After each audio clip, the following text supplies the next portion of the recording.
The following live stream has been pre-recorded. Any special weather reports or tornado warnings that are present during this program should be checked within 30 minutes from your local television stations. Thank you. Powered by Riverside FM. Live from Riverside, this is AJ&E News. Now reporting, AJ Baker and Ethan Jakowski. Good evening, everyone. It is 9:40, almost 10. On this Saturday, February 7th, 2026. Like I said, it's 9:40. I am Ethan Jakowski.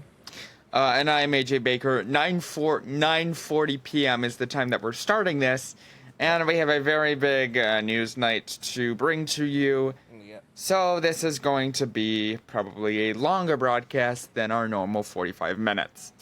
Which means, also, for exporting purposes, we may have to split the show into two parts. We may have to split once the show becomes an hour long. Then we will create a second session. We will combine those two and make that the full broadcast. But anyways, we do want to start with some breaking news. Yes. So, which I think we're gonna do a special report, right? Hold on, that's later. We'll go on to Guthrie now. So, Okay. more details in the Guthrie case. We are both covering this. Savannah and her family has posted another plea in the now 7 days in the week that their mother Nancy Guthrie has been missing, stating, quote, that they will pay. For more information on this new plea and kind of devastating continuance on the story, here's ABC News. Well, we begin tonight with new clues in the abduction case of Savannah Guthrie's 84-year-old mother. The agonizing wait for the Today Show host and her two siblings. They posted a new video on social media today begging for their mother's return. FBI agents going door to door in Guthrie's Arizona neighborhood, towing a car from the property. And the convenience store chain Circle K says it shared surveillance video with investigators involving a possible vehicle of interest. This as one alleged ransom deadline has already passed and another is fast approaching. ABC's chief investigative correspondent Aaron Katursky leads us off tonight from Tucson. 1 week ago tonight, Savannah Guthrie's elderly mother Nancy was last seen at home. Investigators are now retracing their steps, returning to her house, towing a car, climbing onto the roof to inspect cameras. FBI agents going door to door in the quiet desert neighborhood trying to turn up new leads in this stunted investigation.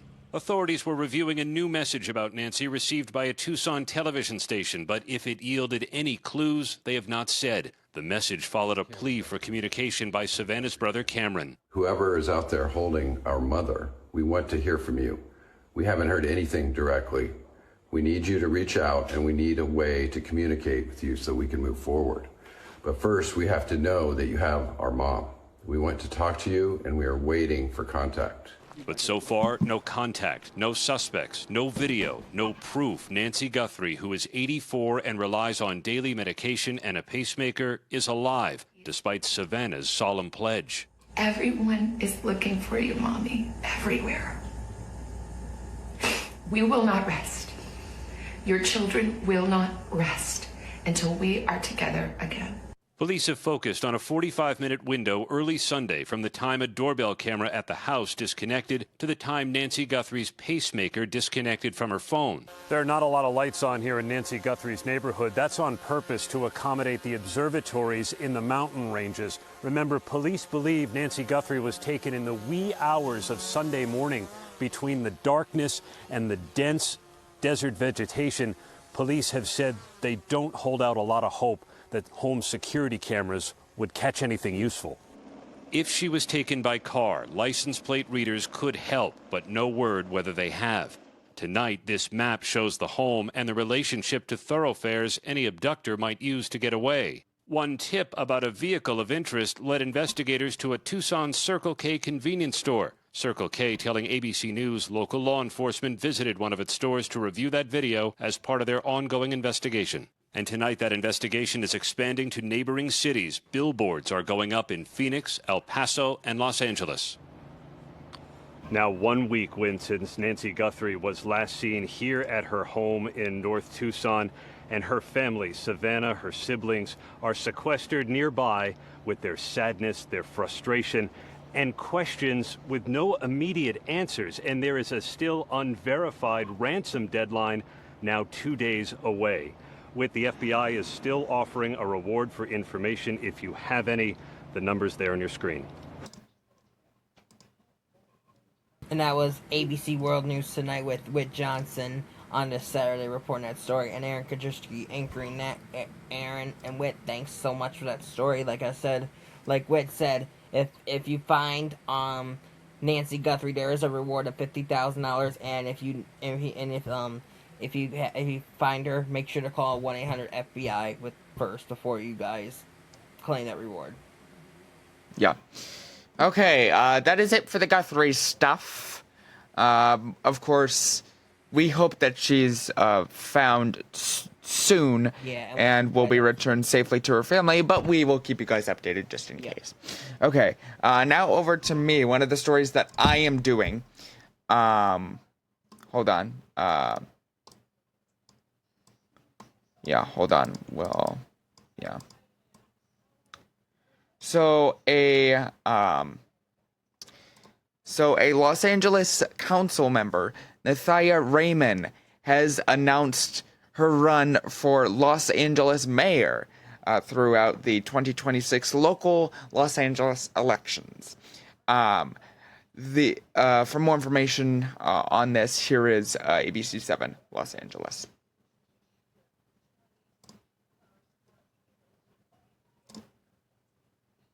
I want to deliver a government that is going to be truly accountable to the people and really lift up the values that Angelenos hold dear. Breaking news at 9:30. There's a new challenger for LA City Mayor. City Councilwoman Nithya Raman filed her paperwork to join the race just hours before today's filing deadline.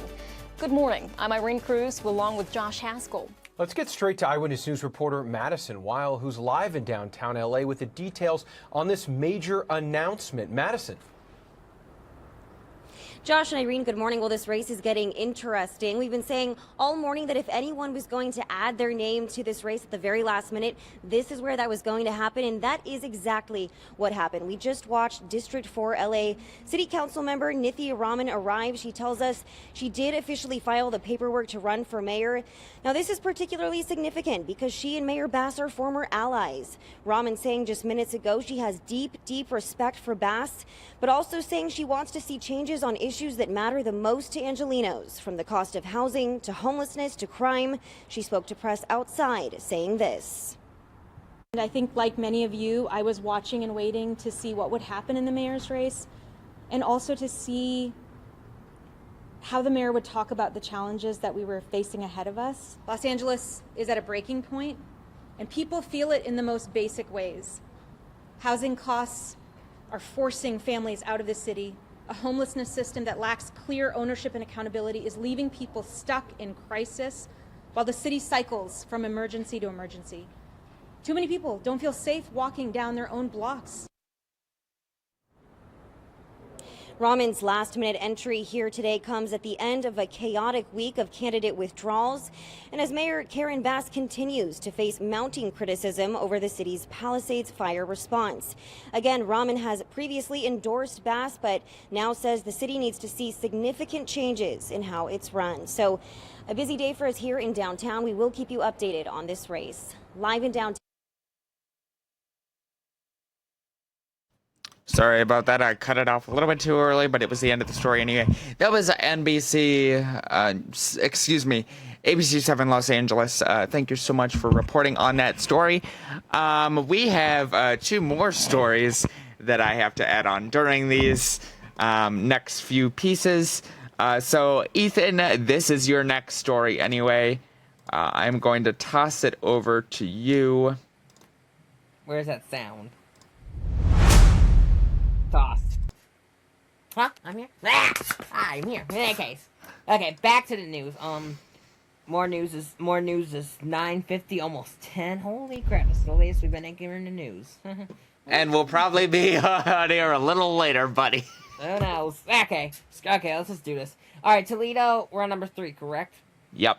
Okay, Toledo, Ohio man charged with threatening to kill VP Vance. Okay, this is the stupidest story I ever heard. Ugh. You know, it's a little bit not funny, but still, who would try to kill VP Vance? And Ethan, who do we have covering it? Live now from Fox. Hit it. Welcome back here on Live Now from Fox. It's 1:13 on the East Coast and 10:13 on the West Coast. My name is Josh Breslow, and I'll be here for the next hour or so to break down all of your top stories and live events from across the country and across the world. Right now, I do want to get you to a developing story involving this man and Vice President J.D. Vance. Now, we got a release that came in from the Department of Justice right here, and I'm going to read it for you as we take a look at this booking photo coming in from the Lucas County Corrections Center while investigating alleged threats. The DOJ says federal agents discovered several files of child sexual abuse materials in the suspect's possession. Now, a federal grand jury returned an indictment earlier this week charging a 33-year-old man with threatening to kill the vice president of the U.S. during his visit to Ohio back in January, so just last month. Now, we're told that Shannon Mather, who is seen in that photo right there, is accused of making a threat to take the life of and inflict bodily harm upon a successor to the presidency in violation of a code there. In the indictment, he allegedly stated, quote, "I am going to find out where he," talking about the vice president, "is going to be and use my M14 automatic gun and kill him," end quote. Mather was arrested by the U.S. Secret Service agents just yesterday on February 6th. Now, the grand jury further charges that from about December 31st of last year to January 21st of this year, he was also engaged in the receipt and distribution of images that visually depict minors engaged in sexually explicit conduct. While investigating the threats allegedly made against the vice president, federal agents discovered several digital files, they say, of child sexual abuse materials in the suspect's possession. Pam Bondi putting out a statement saying, quote, "Our attorneys are vigorously prosecuting this disgusting threat against Vice President Vance. You can hide behind a screen, but you cannot hide from this Department of Justice." We also heard from the Deputy Attorney General Todd Blanche saying, quote, "While arresting this man for allegedly threatening to murder the vice president of the U.S., a serious crime in and of itself, federal law enforcement discovered that he was also in possession of child sexual abuse materials. Thank you to federal, state, and local partners in working together to bring justice twofold to this depraved individual." Popping this up on your screen right here, coming in from Todd Blanche, that is the entire post that we were just reading from. He again said thank you to federal, state, and local partners in working together to bring justice twofold to this depraved individual. Mather made his initial appearance before a U.S. magistrate judge for the Northern District of Ohio yesterday and remains in custody pending a detention hearing set for next week. That is going to be February 11th. Now, if found guilty as charged, Mather faces a maximum penalty of 5 years in prison and a maximum statutory fine of about $250,000 for threatening the life of Vice President Vance. Mather faces a maximum of 20 years in prison and a statutory fine of $250,000 if found guilty of the child sexual photos they are charged as well. We know this is all under investigation here, so we're going to continue to follow it and bring you updates as we get it. But again, Fox News posting breaking. The Secret Service has arrested an Ohio man accused of threatening to kill Vice President J.D. Vance. The suspect allegedly made the threat during Vance's visit to Ohio in January and is charged with threatening the successor to the U.S. presidency. And that was live from Fox with that. Live now from Fox with that story. And now I think, and we got a story, and I got another story, number 10, but I'll work on that in a little bit later. I think we got AJ now with the next story. What's the next story? Shoot. You gotta fix your mic. Yeah. Sorry about that. She was already on here before we started the show. Let's party. Where's the confetti? Yeah, pop the champagne. Yeah, things are going well. Anyways. Anyhow. Let me restart. Hold on. Let me restart since that mic was not working. That was live from now from Fox with that story. And now we're gonna zoom on over to AJ. There we go. All right, thank you so much, Ethan. We have a very big story coming out from the Washington Post. The head writer, the head publisher, Will Lewis, is stepping down after various layoffs at the Washington Post. Once again, to make that clear, the Washington Post's head publisher has stepped down because of multiple layoffs at the Washington Post. For more information on this is CBS, some branch of CBS News. Anyway, CBS News. We have CBS, some branch of CBS News covering this story.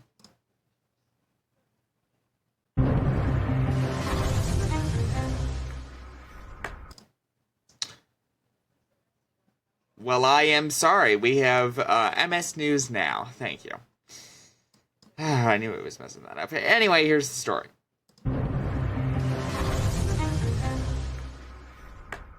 We have breaking news to bring to you about the Washington Post, my former employer, as it turns out. Will Lewis, the chief executive and publisher of the paper since 2024, has announced that he is stepping down. This comes just a few days after the historic news organization cut about 30% of its staff. More than 300 journalists laid off in a move that prompted one former editor, Marty Barron, to call it one of the, quote, darkest days in the history of the world's greatest news organizations. I don't know. How do you feel about this? Yeah, somebody who worked there. I've been really sad all week. Like, I feel like I've been grieving for the loss of this great institution. I mean, it still exists, but it is a shadow of its former self. A lot of people, myself included, took buyouts last year. A lot of people left voluntarily for other reasons, and now they just slashed a third of the publication staff, basically the entire sports section, the entire local section, lots of foreign correspondents, including people in war zones. So it's just, I don't know, it's this destruction of this great institution. It's terrible for journalism. And, what was the point, Will Lewis? What was the point of all of this? I'm going to say something because I know that it's important, and we talk a lot about the changing media landscape and the challenges that media organizations face and whether they're profitable or financially sustainable. That's not what this is about, no matter how much you try and spin it. This, for me at least, is about oligarchy controlling our institutions of free press. Jeff Bezos, and people have been talking about the numbers all week, has spent billions of dollars on yachts, weddings, parties, all kinds of things, which he's totally entitled to do. But the idea that you have decided to gut and destroy, or as you said, kind of reduce one of the most hallowed institutions that we had, one of the most important institutions for press in this country, and the way that you've done it after what he did last year with holding an endorsement of Kamala Harris, and also then gutting the opinion section, saying it's no longer going to provide opinion about anything except free markets. And personal liberties. And personal liberties, thank you. I think that the alarm bells have been going off for some time, but if what happened this week does not make every American wake up and stand up and say, the people who have money in this country have too much power and are ruining so many of our institutions that are important to the functioning of our democracy, I genuinely don't know what will. And that's how I see this. I don't see this as a business decision of people looking at spreadsheets and saying the numbers weren't there and we have to kind of re-earn trust and we have to scale down. And yeah, I mean, first of all, if you're concerned about the newspaper business, the direction of the newspaper business and the challenges of the newspaper business have been in place and well understood by everyone and valid. before Bezos actually got into the business. So he was like supposed to be the savior. Yeah, he was supposed to say, like, the Right. money doesn't matter for me. It's about the principle of this institution. Exactly. And so, and he actually was a decent steward for a time and then made a very sharp turn. And I think that sort of tells you exactly. And we shouldn't forget he spent $75 million to buy to promote and sign a deal with Melania Trump to do his. By the way, I do want to plug the fact that we have Marty Barron, the Later on in the show, former, tomorrow actually. So he can give us an inside look at what it was like to work with Mr. Bezos.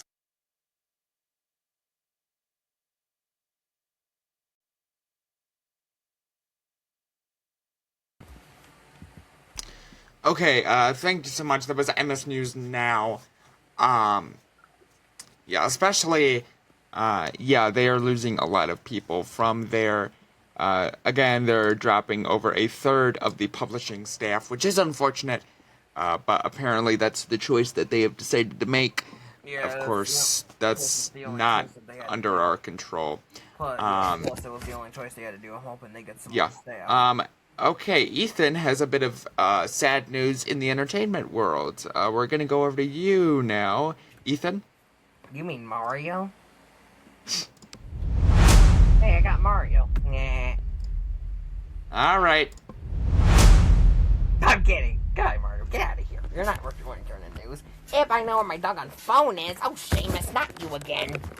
I gotta go find it. Come on. Phone, I can find it. Oh, there it is. I've got time. All right, now we go over to Ethan. Ethan? We need to anchor that. We need to make a bloopers of this. Anyway. Oh, and we'll probably make a blooper reel in the little AI section videos. So right, okay. I will upload that. I will make sure to upload that anyway. Ethan? All right. 3 doors down, front man. Oh, we got some sad news. Actually, sad breaking news. To be honest, I'm just gonna say that. 3 doors down, front man Brad Arnold dies at 47. Before we go to Fox, I want to see how he died, so I can give you guys more information. Yep.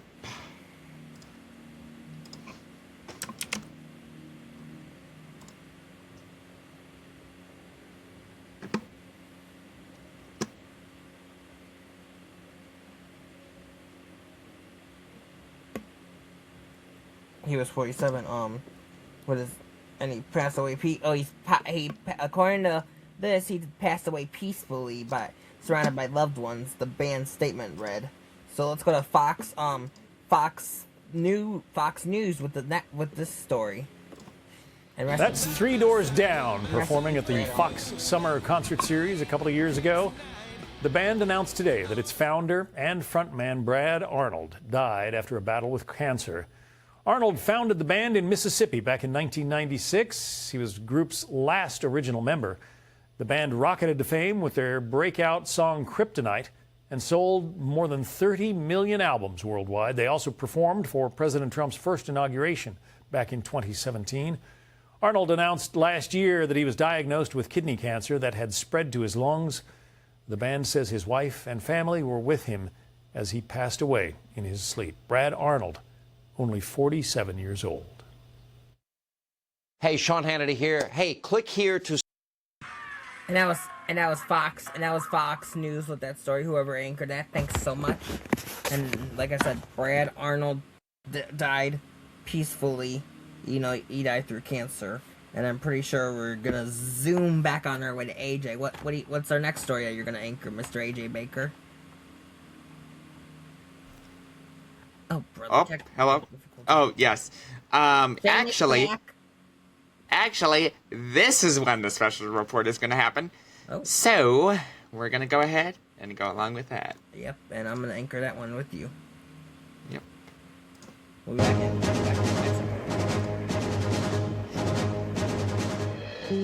This is an NBC News special report.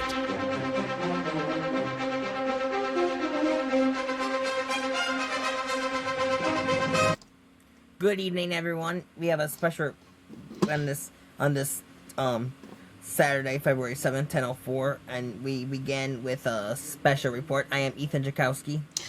And I am AJ Baker. Welcome in. We are interrupting programming to bring you some special report about Olympics that went to a war. Yes. So, if you, and this is really sad. This is why we're breaking into a special report, because it's really important. Yeah. There have been protests let out at the opening ceremonies for the 2026 Winter Olympic Games. Now, we have some video, we have some taped video from the Associated Press. There's no actual reporter's audio over it. So we are going to play it for you, and we're going to kind of talk over it, just to kind of explain. But again, we do warn you that some of the images that you may see in this clip may be disturbing to some viewers. The police say that police departments say that they have dispensed tear gas. They have dispensed But they had fire and stuff.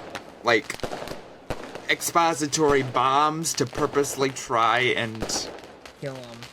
get these people out of the area. Yeah. As we can see here, As we can see here, and they're trying to like light fireworks and kill them. yeah. So definitely a lot of ammunition going out over there, and of course that's in Milan. Multiple police departments said in a statement that they will track everyone down.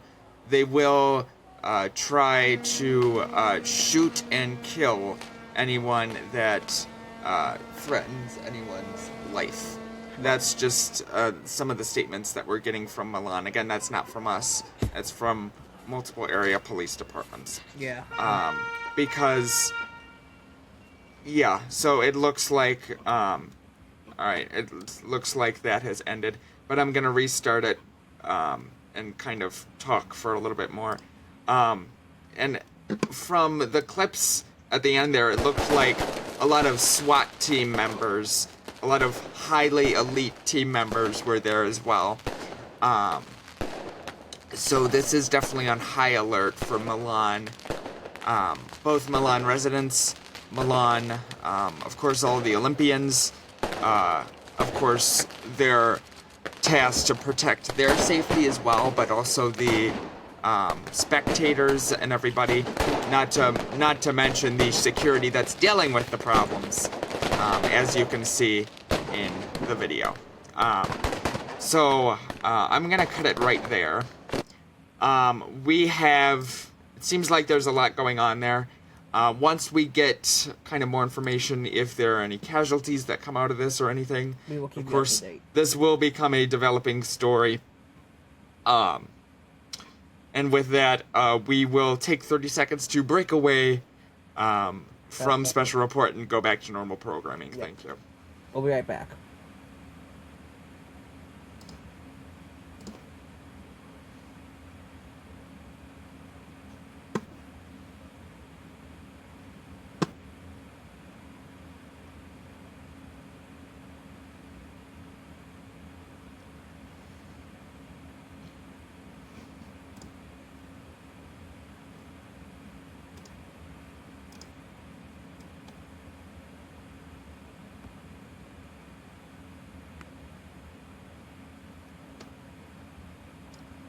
Welcome back.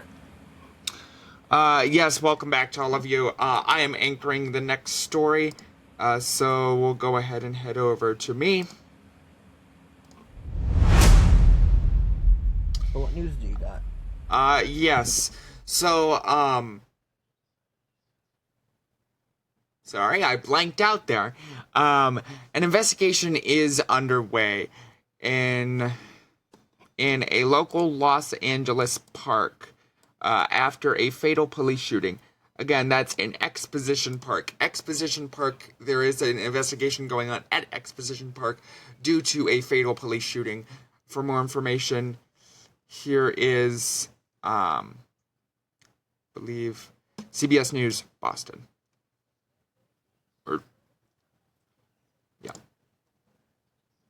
And we are following more breaking news at this hour here at home. CBS A police News LA, shooting outside right. the California Science Center at Exposition Park. We do have CBS LA's Rick Montanez, who's going to start our team coverage live from the scene. Rick, what can you tell us? Well, Jamie, right now I want to give you a lay of the land. If you're familiar with Exposition Park, we are on State Drive here. Just behind us, you'll see the side of the California Science Center. And then we're also right between the Exposition Park Rose Garden, where police are conducting this investigation into this police shooting.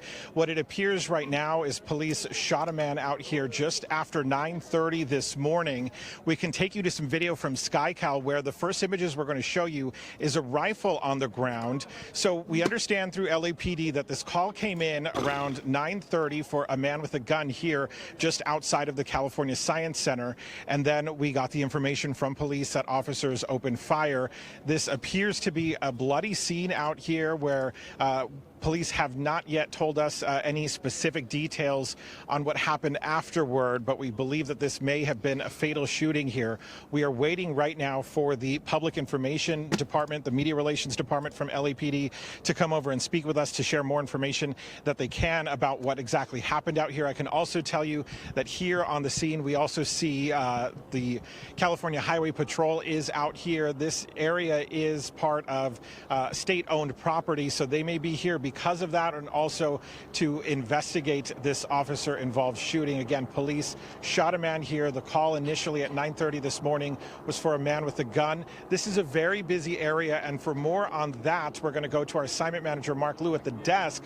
And Mark, of course, we know the California Science Center opened this morning. Yeah, that's exactly right, Rick. This is basically in the heart of a area where there are museums and popular areas for people to walk. The Rose Garden there, the shooting happened directly in front of one of the entrances of the California Science Center. I'm going to show you on the map where this all went down and how LAPD approached it. So here's a map of Southern California. Let's zoom in to the California Science Center. You know, USC is right there at the top of the screen. And then right here, you're going to see this is where the world-famous Coliseum is. And then here is the California Science Center, and the shooting happened right about there. I'm going to zoom in a little bit further to get a better look at the lay of the land. So this call initially came in at about 9:30 of a report of a man that was near the parking lot down here of the California Science Center, armed with a rifle. The next place that he was spotted was along State Street. That's right here. This is Figueroa. LAPD officers from Southwest Division responded along State Street and Figueroa and came in here, and they say they encountered the man right there. This is right between the Rose Garden and the California Science Center. And that shooting involving LAPD officers, they were all stacked up right here, and the man was shot essentially there. Now, one of the entrances to the California Science Center is here. This is an exceptionally popular museum for field trips for students of all ages. It is right in the center of an entire campus of museums. The Natural History Museum is here. This is the California Science Center. This is where the Air and Space Museum used to be. It's closed while the Shuttle Endeavour wing of the California Science Center is constructed right there. There is a lot of construction in this area right along here, but the Rose Garden, oftentimes a lot of people walk in this area, and on a warm day, there was very likely some people in that Rose Garden that may have been there to witness the shooting. Either way, this entire section of State Street here is now roped off for the investigation. That's where Rick Montanez was doing his live shot.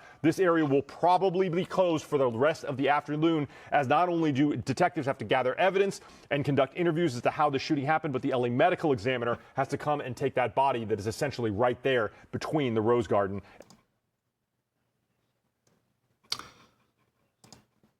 Okay, and that was CBS News Los Angeles. Thank you so much for contributing to that.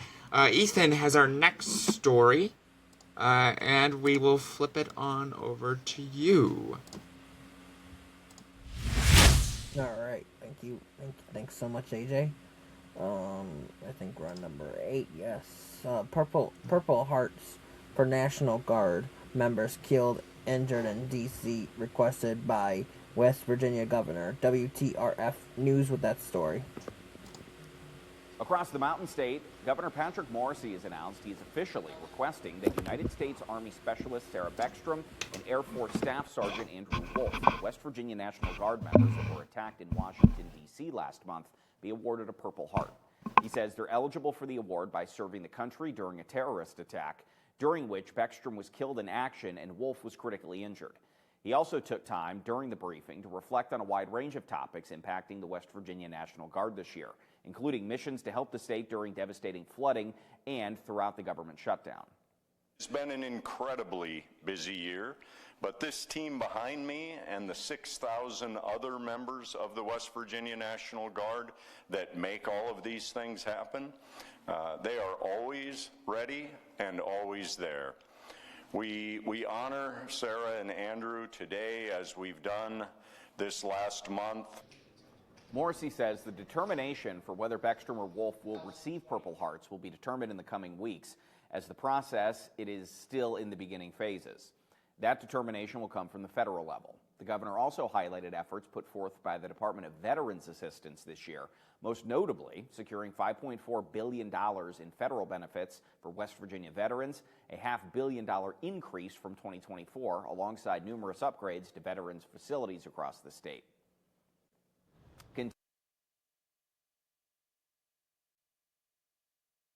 And that was WTRF with that story. Thanks so much. And now we got number 9, which I think Mr. Baker's got. Yes, let me throw it back over.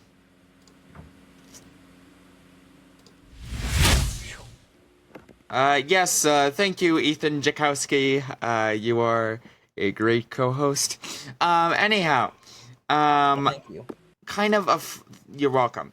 Anyhow, kind of a follow-up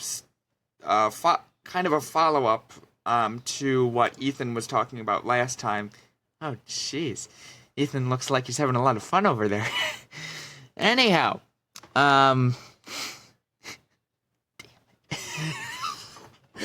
Ethan, you're throwing me off. Okay, yeah, it's definitely gonna create a blooper reel for us, buddy. Oh, come on, blame Seamus. Yeah, Oh, I forgot about the YouTube Shorts people things. Anyway, now, the National Guard, the main National Guard member that assisted in that branch of support during that terrorist attack, his family is speaking out about how he was, about how his recovery went after the shooting. We have a piece from Fox and Friends that we're going to show now. National Guard Staff Sergeant Andrew Wolf continues his recovery after he was shot in the head while deployed in our nation's capital this past November. The suspect made his first court appearance this week, pleading not guilty to the charges. And joining us now, Andrew's sister, Ashlyn, and his mother, Melody. Thank you so much for being with us. Hello. Good morning. Good morning. Thank you. So, Melody, how's your son doing? He's doing well. We're a little over 2 months out from the injury, and he's, in my words, ahead of schedule. He just finished a big milestone with 6 weeks of intense rehab, touching on things from physical therapy, rec therapy, to the bigger one, speech therapy. He is affected heavily by aphasia, which is a language disorder. It's not something I had ever heard of before this, but it affects your brain and memory. He's working through that with the therapist, and he finished an inpatient program, and we just moved him into a residential program on Monday. So that'll be about 8 to 12 weeks, and I'm already seeing a nice change in him, because it's kind of from a hospital setting to a more residential setting. So he's a little bit happier about that. Yes, Ashlyn, I know your life changed. All of y'all's lives changed in that instance. Really difficult to have someone that needs this much care and is going through this and has to go through rehab and is not at home. You're trying to get them home, pay for all of the nurses, and it's just, it adds up, and you're on the phone and you're exhausted. So many Americans have been there in some capacity, not with the gunshot, especially someone serving our country that's so young.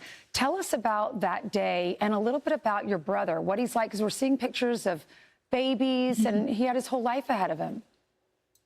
Yes, yeah, the baby is my daughter. So that's his niece. She's been here with us as well. She's gorgeous. I mean, just that day was unimaginable, really, for all of us. My whole family was actually together whenever they informed us of his injury. And from that moment, we all immediately came to his side and have been there since. So wherever he's traveled, we have traveled. He knows that we're here. We get to spend time with him. And I don't want to say that keeps him going, but it definitely keeps him in good spirits, having us with him. Yeah, Melody, I mean, he's young, right? How old is he? 24. 24. Birthday coming up on Tuesday. He'll be 25. So we're thankful he gets to celebrate another birthday. Absolutely. And he has that. He has that in his favor, right? I mean, he could make a full recovery with the hard work. Absolutely. With this new rehab that he's in, this will teach him, this is an 8 to 12 week program. This will teach him a lot of independence. And I'm already seeing a lot of him showing some more independence, you know, as far as he's having to get his own medications, he's getting his own food, he's washing his own clothes. And when he's with us, we're able to have him in the evenings and now on weekends, and just acclimating him back into the public. And so physically he's healing. It's the aphasia, the language disorder, really, that is his biggest hurdle. In early March, we will be going back to another hospital to have his cranioplasty, which is his skull reconstruction, and that possibly will accelerate his healing a little bit more with that. So we're truly excited, and I'm of the belief that, you know, he will make a 100% recovery when this is said and done. God has brought us through some hard times, and it feels like it's been a whole year already, but it's only been a little over 2 months. So we're truly blessed. Yeah. Truly blessed. Well, y'all are so positive and have a wonderful attitude, and your son is beautiful. Your brother is just so handsome. He's 25. Happy birthday to him almost. We're so glad he was born. He is a fighter. If he's in the military and he is fighting for our country and able to do that, he will fight right through this. We all know that. We have hope. You've raised a really strong son, and we're so glad he's still here. God bless you. Please give him a big hug from all of us at Fox.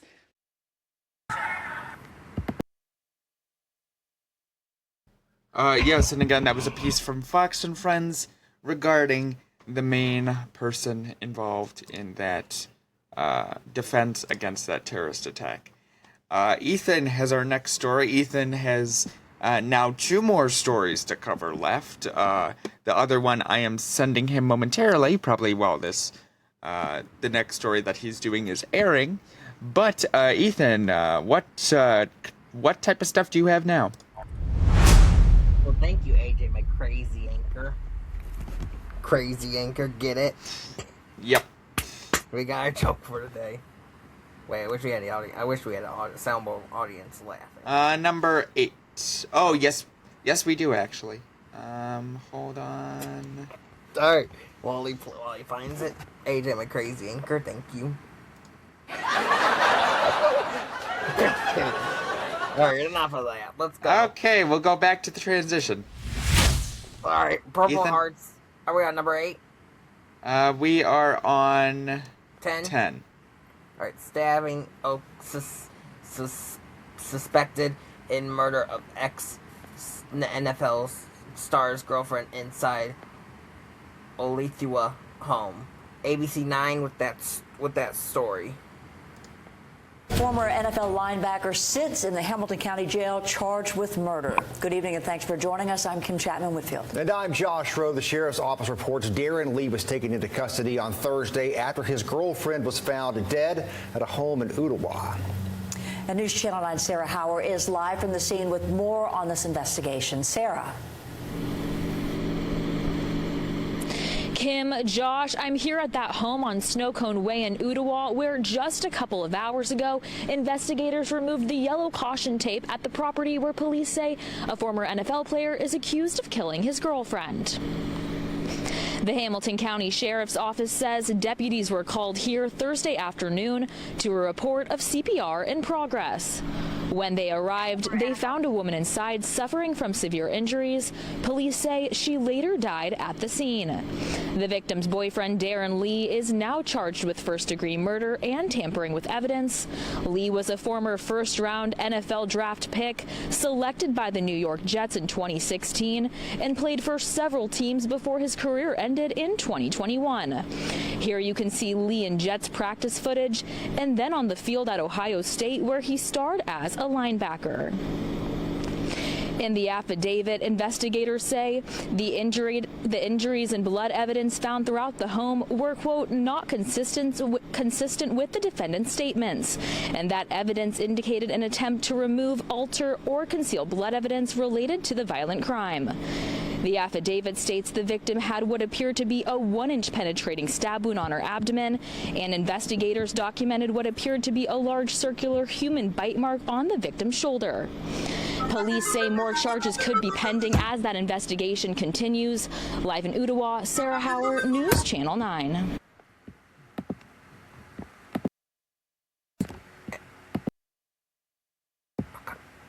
Can you guys hear me now? Sorry, muted by accident. Yep, you're on. Was ABC 9. That was ABC 9 with that story. I gotta find that news anchor. I think I know. I know who it was. Sarah something. And that was Sarah with that story. Sarah, thank you. And yeah, and we'll keep you up to date about that stabbing situation. And now we go back to Mr. Baker with his glasses on. Thank you, Ethan.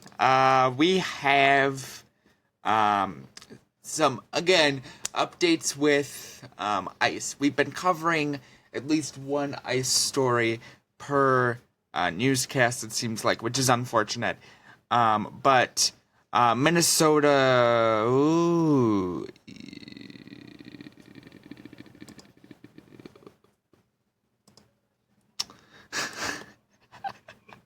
Oops.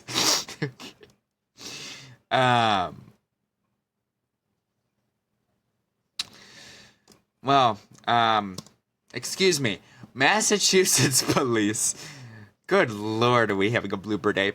Massachusetts police have investigated the Border and Protection Agencies over there, and they have determined that unlawful assembly was, or as it was deemed, as more than 50 people were injured and 4 people are now dead from ICE protests at the Whipple building.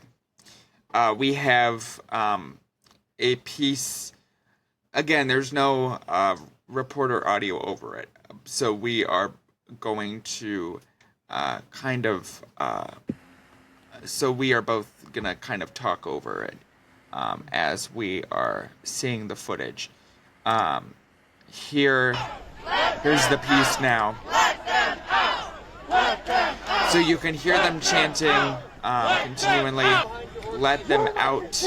You can see a heavy police presence is present there. There doesn't seem to be any sort of tear gas or any disturbance being dispersed. Obviously, they're not being violent. They're just exercising freedom of speech.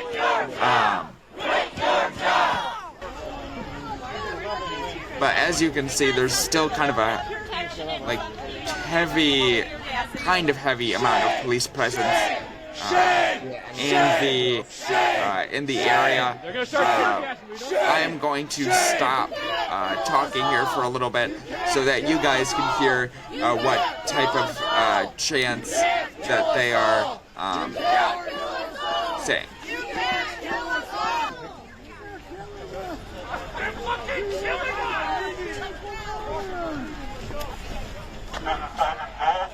And again, we are sorry, this is uncensored. There also seems to be a heavy amount of SWAT teams in the area as well. Some heavy, parsable U.S. National Army or people. Obviously, a heavy amount of special forces there, as we can see. Apparently with gas masks, as we can see in the video. Again, like we said before, no irritants or no sort of item to disperse the crowd has been dispersed. Nothing forceful by the police has been taken, but again, the Minnesota police,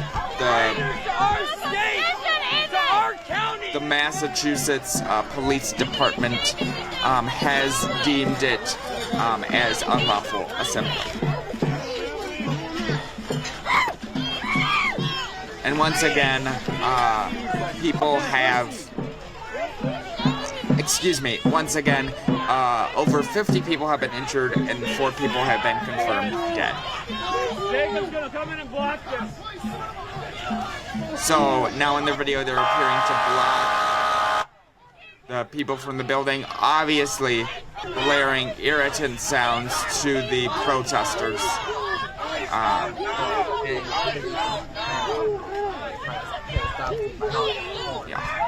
So the police cars are currently like blockading the protesters from going anywhere, which is not a good sign.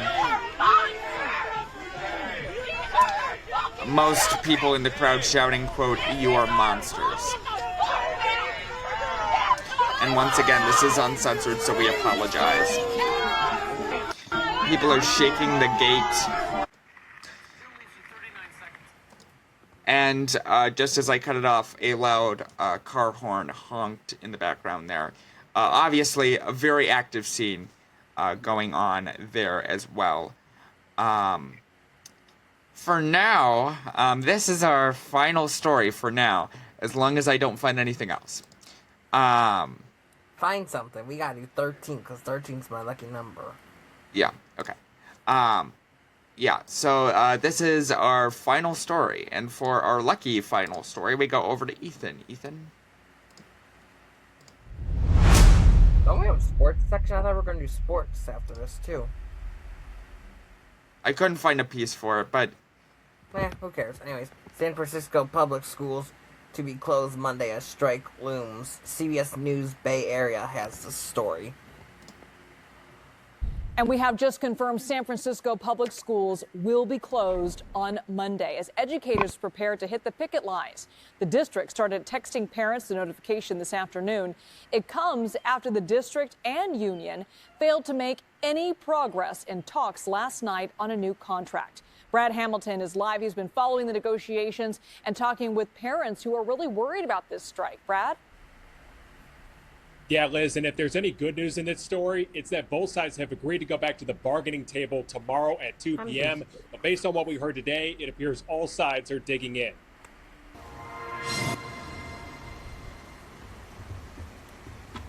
Natasha Saravanya is one of thousands of families now left scrambling with a strike and school shutdown looming on Monday. For the families, it's just really frustrating. It's very stressful. Natasha is a mom to a third grader in San Francisco Unified School District. She's worried about her son, diagnosed with high-functioning autism. My child needs structure. He needs stability. He needs his teachers. He needs his friends. Friday morning, SFUSD leadership announced that if a deal is not reached over the weekend, the teacher strike on Monday would shut down all schools for the day. Superintendent Maria Sue shared that they feel their latest proposal is more than enough to meet the needs of their staff. The district is offering a 2% raise over each of the next 3 years and 2 health care options. One would cover 75% of Kaiser family health coverage. The second would provide an annual benefit allowance of $24,000. This proposal takes into account the needs of all of our educators and provides the district with a 3-year runway for financial stability. The union representing the teachers clearly disagreed. The union president said in a statement, quote, "We are incredibly disappointed in the district's continued lack of urgency here. All week, we have been bombarded with the message that the district would be prepared to come to the table and give us a serious proposal," end quote. They added that they will continue to wait for a proposal that includes health benefits for all. Superintendent Sue rejected the notion that the offer isn't good enough and got emotional as she began to talk about the contingency plans. As a result, we are having conversations with our city partners Ethan, you're unmuted. every day to activate our city's safety nets and ensure that our underserved students and those with the greatest needs have access to food, care, and support. The city says it plans to offer free lunches to students who rely on school for meals and is having some city-sponsored programs provide care all day for students already enrolled. As for parents like Natasha, they're stuck in the middle. I feel everyone is going to lose with this going on, and I just wish both sides would come together, work together, negotiate in good faith, and let's get this done, guys. Again, school officials confirming to us tonight that all classes are canceled for Monday. The superintendent said they tried to go back to the bargaining table today. Instead, it will happen tomorrow at 2 p.m. Liz? The good news is they are going to continue to talk, and hopefully they can reach an agreement soon. Brad? And that was CBS Bay Area with that story. Any more stories? Nope. We are all clear for the night. Couldn't we do 13? Nope. It is already 10. It is already 10. It is already 10:30. I'm not pushing it no more. Traffic. Nope. Weather. No traffic. No weather. It's been the same as always. Seamus. No. Oh, come on. Seamus has left. Anyway, but we apologize for that little microphone technical difficulty. In that that was not my fault. I forgot to mute. Yeah. For us, I'm AJ Baker. And I'm Ethan Jakowski. And good night. This is our news comedy show. And good night.